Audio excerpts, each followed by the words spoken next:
Hello and welcome back to the channel. Today we're going to take a look at another issue of PSM Magazine. This time it's number 7 from March 1998. And Dead or Alive is the big game this month. So you can see Kasumi, Li Feng, and Tina on the cover here. Looks like they also have a walkthrough for Resident Evil 2. And they've got some cool memory card stickers this issue. So yeah, let's dive in and take a look. Hopefully there's not a Hercules ad in here. Hey, all right, they changed it.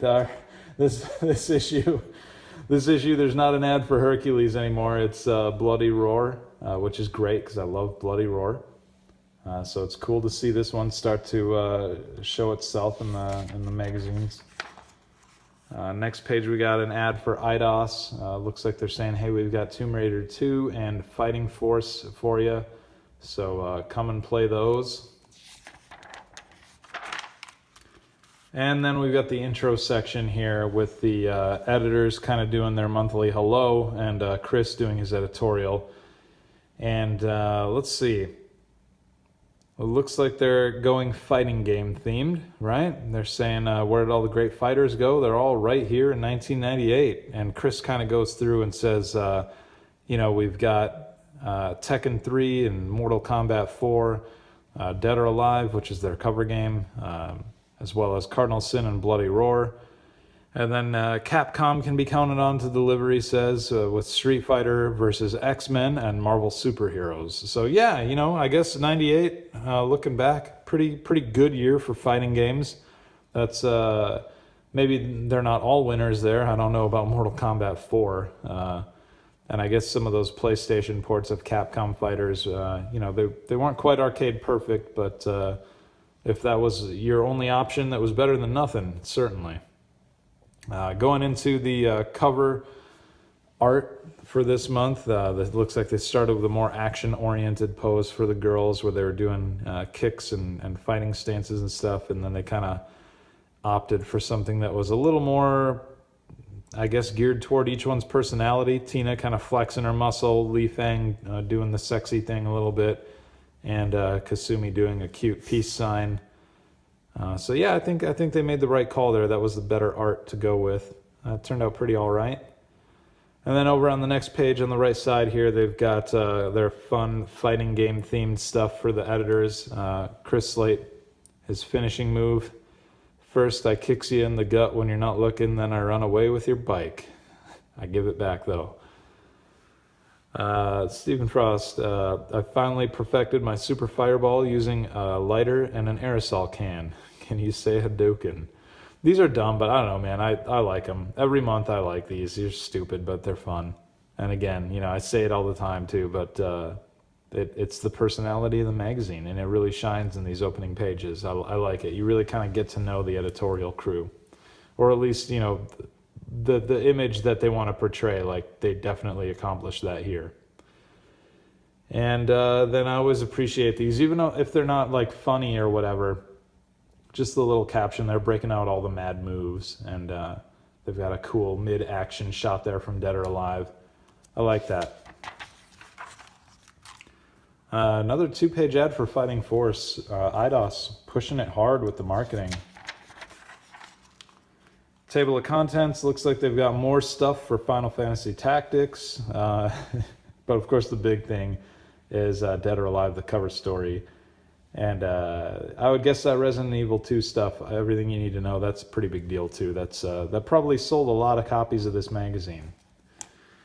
They got some more stuff on Japanese gaming. Kind of looks like it might get its own, beyond the Nihon Game Otaku section, it might get its own feature this month here, so we'll look for that. And in the news section, talking about the new character in Tekken 3, GRAN, the little dinosaur, who everybody hated because he kind of broke the game a little bit. He's too small, he punch over his head and miss. 3D Road Rash game coming, so that sounded cool back then. Xenogears possible in the US. We may get it after all. Yes, turns out we do. And a lot of people love Xenogears, myself included. Although, to be honest, man, I don't know if I can go back and play Xenogears again. I attempted it once. probably like 5 years ago, and the random battles just got on my nerves. I might have to try it again sometime down the road. Einhander on the way. Yes, definitely. Einhander was great. And X-Men versus Street Fighter EX. So what are they talking about here?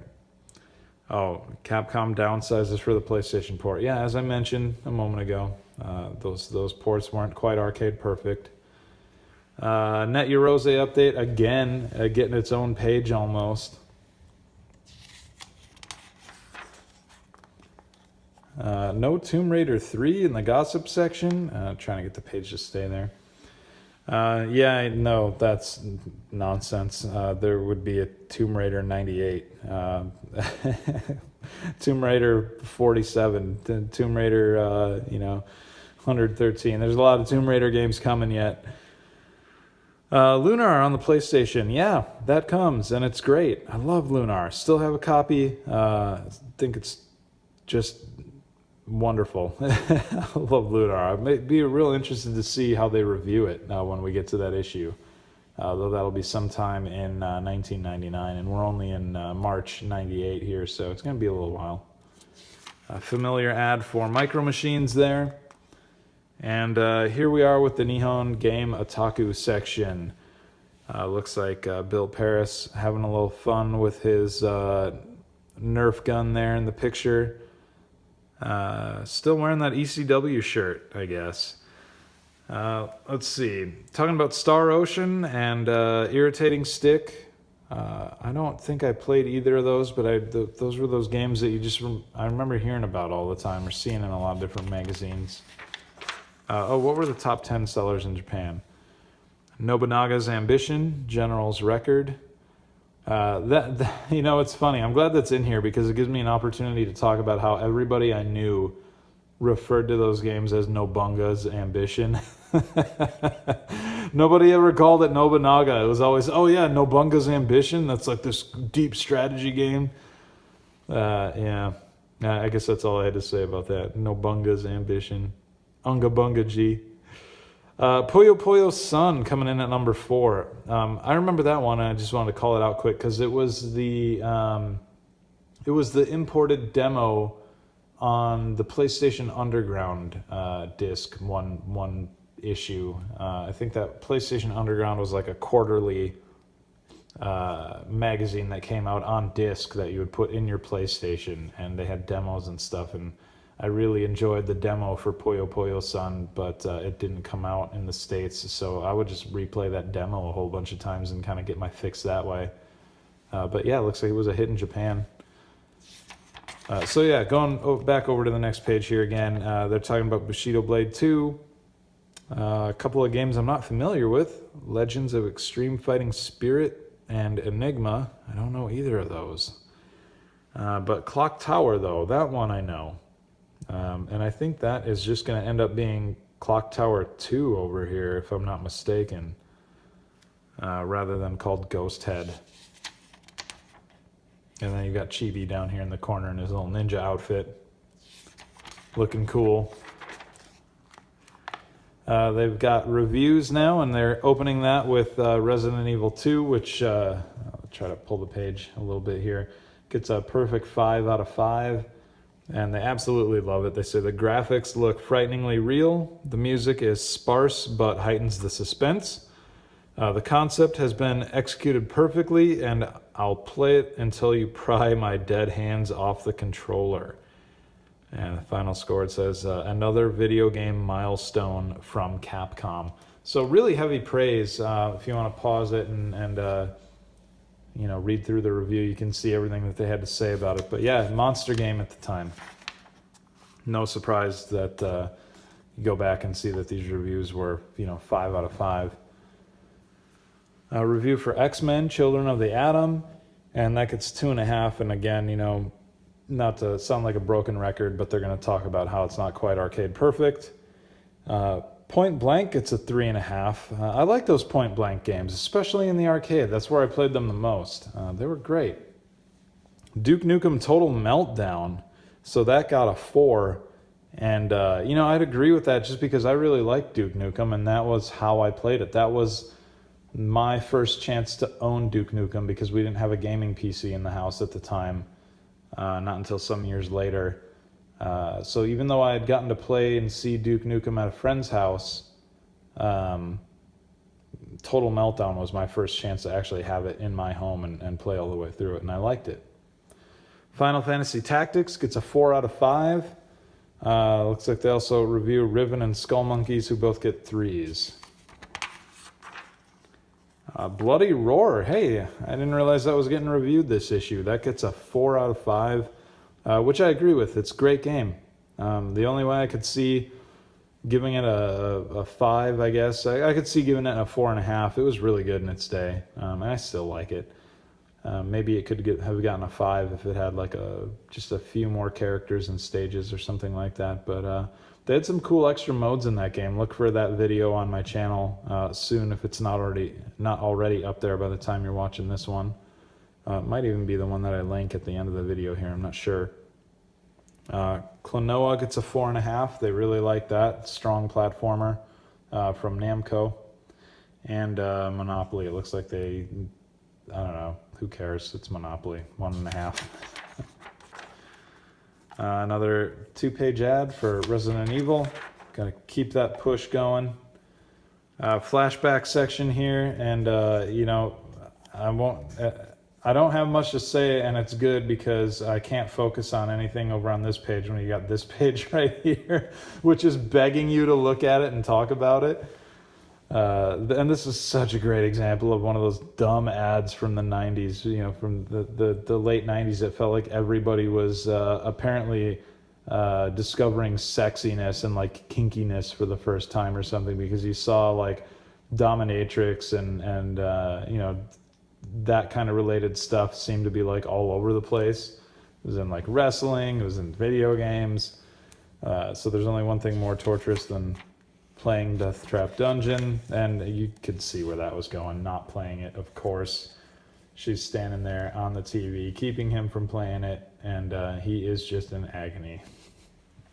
It's so dumb. What a great... I'm so glad this ad exists, because it just so perfectly demonstrates what, you know, what the vibe was back then. This kind of shit was all over the place. Preview of Dead or Alive. And yeah, of course, this is the cover story, right? So it was a really good looking game back in its day. When it came out, I remember thinking like, wow, this is great. Looks smooth, you know, it's fluid, it's fast. The characters are unique and kind of interesting. Yeah, Dead or Alive was a hit.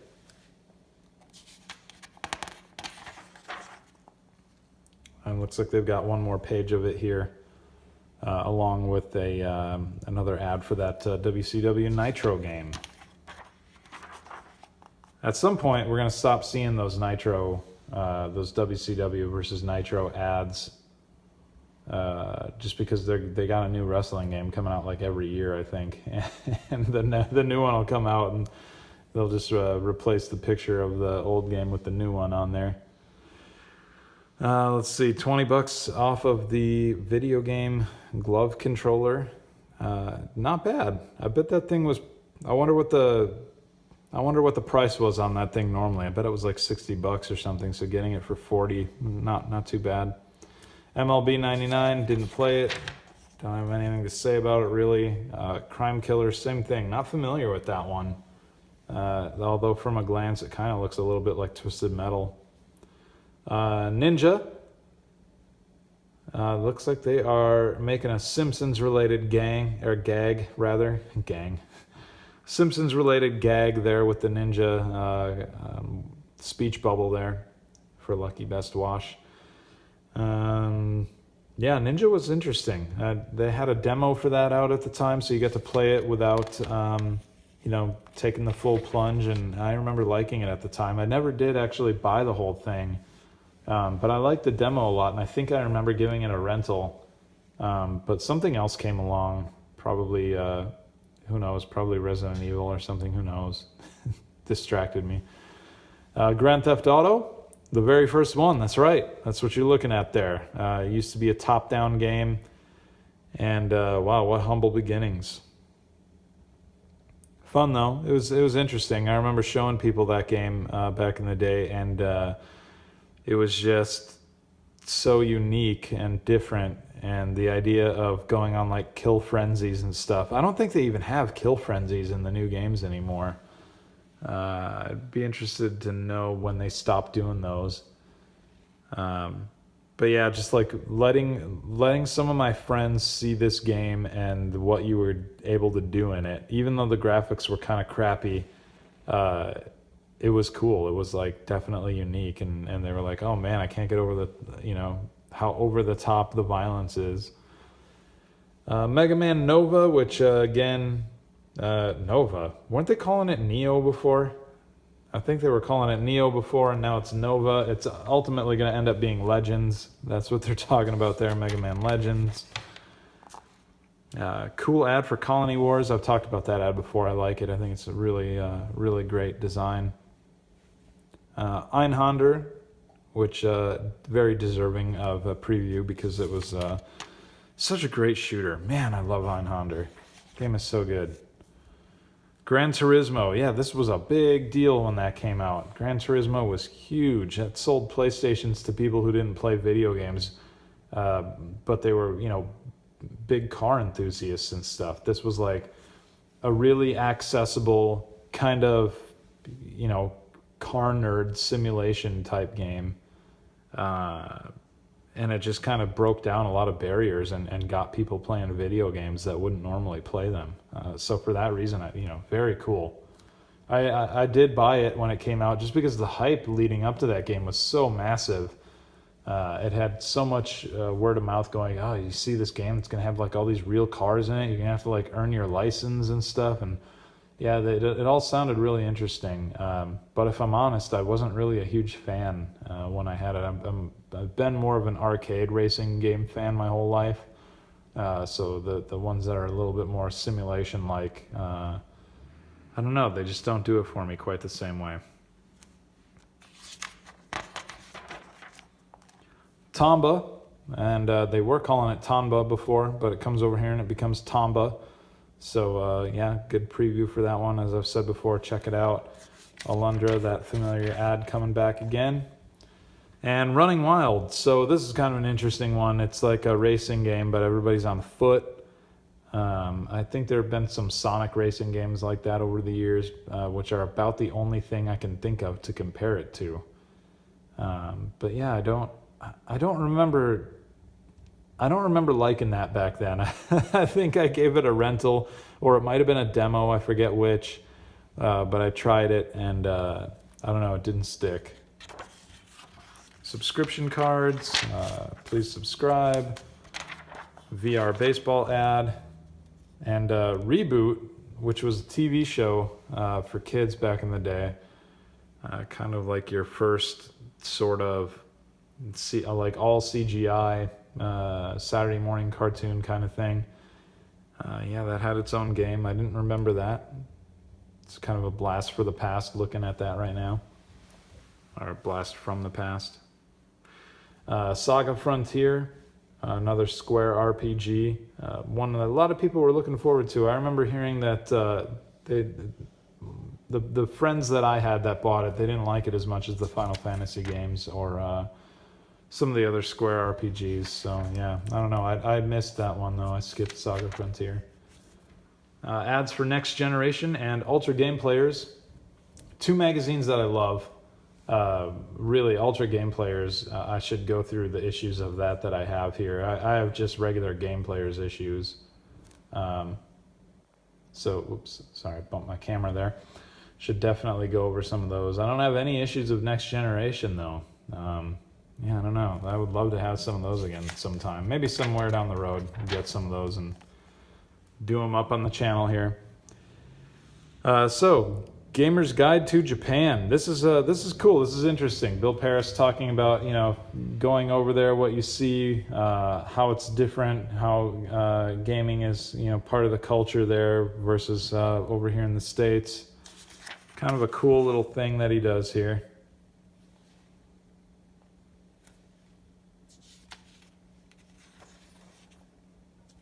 Oh, kind of brief though. I guess 4 pages? Is that what it was? Yeah, 4 pages. Final Fantasy Tactics, more stuff on that. Real quick, before I move on too much, I'll just say this section, I'm not reading it now, but when this issue hit and when I got it in the mail, it was really cool to see this stuff. Like, there weren't a lot of gaming magazines that did this the same way. You would definitely have, stuff like Game Fan magazine or some of the other ones that were, I don't know how to word it. I guess not more independent, but just kind of maybe they had more of a kind of independent vibe about them. I don't know. Words are failing me at the moment, but I know that there are other magazines that talked a lot more about the import scene than other magazines did. But it wasn't often seeing something like this broken down where he kind of talks so much about it. So even though it's just a few short pages here, 4 short pages, it's still cool. Always wondered about, what was it like in Japan back then? Because I didn't know. I wasn't going over there. I was a teenager. I was going to school. I wasn't going to Japan. Final Fantasy Tactics stuff. Yeah, I think I already mentioned that. Yeah. Whoa. Hold up on the right page there.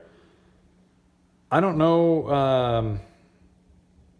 What is the caption there? It says, Kasumi is a favorite because she is relatively easy to learn and has quite a number of powerful moves. She's also one of the fastest characters in Dead or Alive.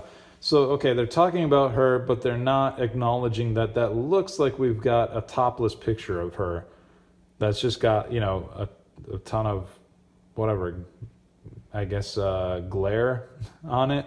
I don't know if she's wearing a costume there or not. It doesn't look like it to me. It looks like you can see nipple, and that is straight up topless Kasumi, which is kind of wild because I remember that photo making the rounds back then. I want to say it's a shot from in the game. Might be in the intro or in one of the endings or something like that, but I definitely saw it here and in other magazines, I think. And just remember thinking like, whoa, this Dead or Alive game, this is wild. You've got like, women with their tits hanging out in this game. Like, whoa, that's so adult. Which it sounds absurd saying that now, right? Like, oh yeah, naked breasts equal adult. But I don't know. Back then we didn't have games where, it's 2018 now as I'm doing this recording, and I think back and you've got your games like your BioWare RPGs or like your Witcher series and things like that, where like sex in those games is not a big deal, right? You might see a naked ass or, some tits here or there. But that was not the case in 1998, So like having a little shot of one fighting game character with, some nip showing or whatever, that was like kind of groundbreaking stuff. It really hadn't been that long since we had, government officials having meetings about Night Trap and Mortal Kombat being a danger to our children and all that kind of stuff. So with, even though that was in the rearview mirror, like it still felt like, I don't know. I still remember seeing that picture and thinking like, wow, Dead or Alive is like, pushing the envelope. More moves list here for Dead or Alive, which is helpful stuff, like if you were getting the game, and I know they don't break down all that stuff in the manual necessarily all the time. I have that game. I should look in the manual to see if the move list is in there. But I like this. They've got an interview here. This is the first time that I ever heard the name Tobin. Sorry, I'm going to murder it here. Tomonobu Itagaki. There we go. He stuck with the series for a long time, and I think he left. Might have been right after Dead or Alive 4, or maybe it was after the first iteration of Dead or Alive 5. I think it was after 4. Anyway, he was like the kind of, the man behind the series for years with Dead or Alive, and he was always a big smartass too. You would see him talking shit on Tekken constantly.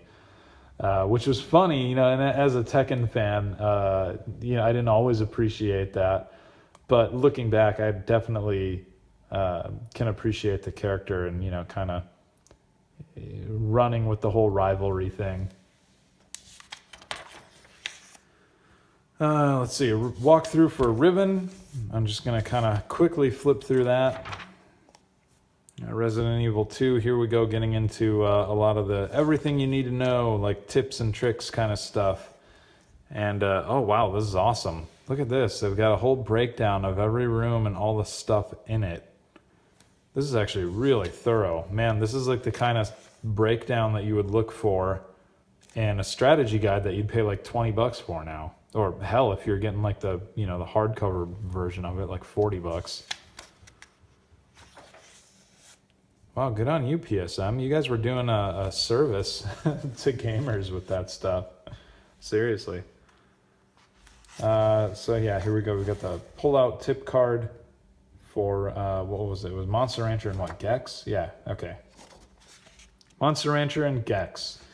And they talk about make your own rare monsters. You can put in some of these discs and here's what you'll get. And I like this. They got Baccamello Gold listed on there, which I had. Nirvana Nevermind, I had that too. What else they got? Spawn the movie soundtrack, I had that. I had that for sure. Very cool. Keep that tucked in there as we flip the page. Still going through Resident Evil 2 here. More info and tips on what you're going to be encountering. Wow, a lot of space dedicated to that. Makes sense too, you know, like I said, for a massive game like that, you want to move as many issues of a magazine as you can. You're going to put everything you can about that game in your issue. You'd hear stories about magazines like, you know, just looking for a reason to mention a game on a cover, even if they had like the most minimal thing in there, just because that might sell some extra copies. And here we've got Bloody Roar, getting a move list. That's cool, that's helpful. Like I said before, I love Bloody Roar, such a cool game. And I must have read this stuff too, because this is this definitely has stuck with me through the years. They've got the Art of the Juggle here talking about that. And then also rave mode. Just some of their tips here. Yeah, like there's kind of like a certain way that I play Bloody Roar, and I think I probably picked up on it from here. And the code section again, looking at Marvel superheroes, Mortal Kombat mythologies, this behind the scenes stuff that they go over here. That's probably the most interesting part of that whole shitty game. Micro Machines, Cool Borders 2. Hey, look at this. This is so great. There's a dominatrix outfit that I mentioned earlier. Remember I said that stuff seemed to be like kind of everywhere at the time? There's another little tiny bit of proof backing up my claim. And here we've got the cool sticker section, right? Like in the middle of the codes. They got more codes, but, you know, whatever. The cool thing here on this page is the stickers. And these were supposed to go on your memory card, just to kind of help you keep track of what was on each card. And I like these. These were cool. I definitely have some of these that I peeled off and put on various things. I remember I had a microphone when I was in a band several years later, and I took some of the stickers off of these and put them on my microphone. Ghost in the Shell, getting cinemas. I should remember that. That's in here because I'm going to be playing through Ghost in the Shell pretty soon here on the channel. Letters section. Let's see, fan art is here. So I guess they got some fan art in the next couple of pages here, so that's cool. PlayStation 2, now or later. Looks like they're talking about, is it close or is it not? Here's why we think it is, that kind of thing. Yeah, okay. More talk about the stickers in the magazine, and it can't be overstated how cool the stickers were. It definitely set the magazine apart from the other ones. Lid stickers, memory card stickers. It was very cool. People were into that. The Smart Bomb comic here. I'll let you read that for yourself, but I thought that was funny back then.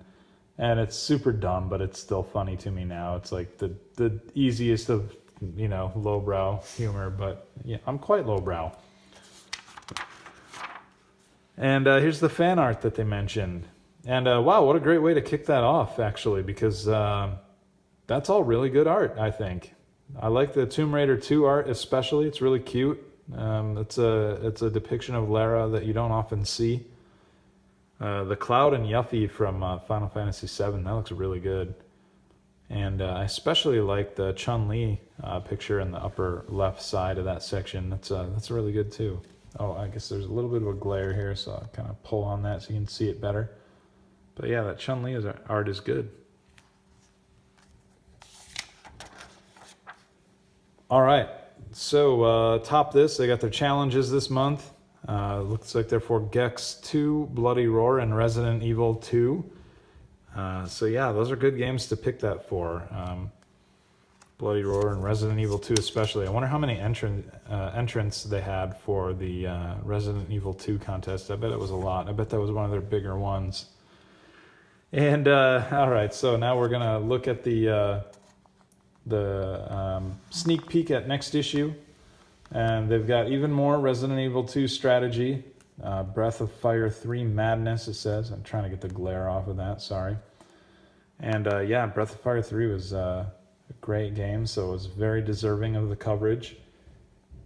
And it looks like they've also got more stuff on Tekken 3, Diablo, and Gran Turismo and some others. So yeah, it's a good time to be a PlayStation gamer back then, it really was. And sending you out with a double page ad on the inside of the back cover here for Final Fantasy Tactics. And then on the very back cover, we've got an ad for Gex, Enter the Gecko. So that is issue number 7 of PSM Magazine. Hope you enjoyed taking a look at it with me. I will have a video of Dead or Alive linked to this video here soon. If I don't have it now, it's coming soon, so check back. Otherwise, if you see the little if you see the little link on the screen right now, feel free to click on through or head over to the next issue if I've got that up yet. So quick reminder, I'm not doing these on like a set schedule or anything. I know some time tends to pass between these videos, so you know, I apologize. I'm trying to do it, I guess, on my own schedule, but in a way that keeps it fun and never really feeling like something like I have to do. I've got 20 plus issues of PSM, so I plan on going through all of them. It just might take me a little while, so you know, if you're looking for a new video every week, I'm sorry, I don't always stick to that kind of a schedule, but I do my best. You know, I try to make time for gaming, but also make time for these videos, and sometimes one wins out more than the other. So, but anyway, hey, thanks for hanging out and checking out the channel. We'll catch you next time. Adios.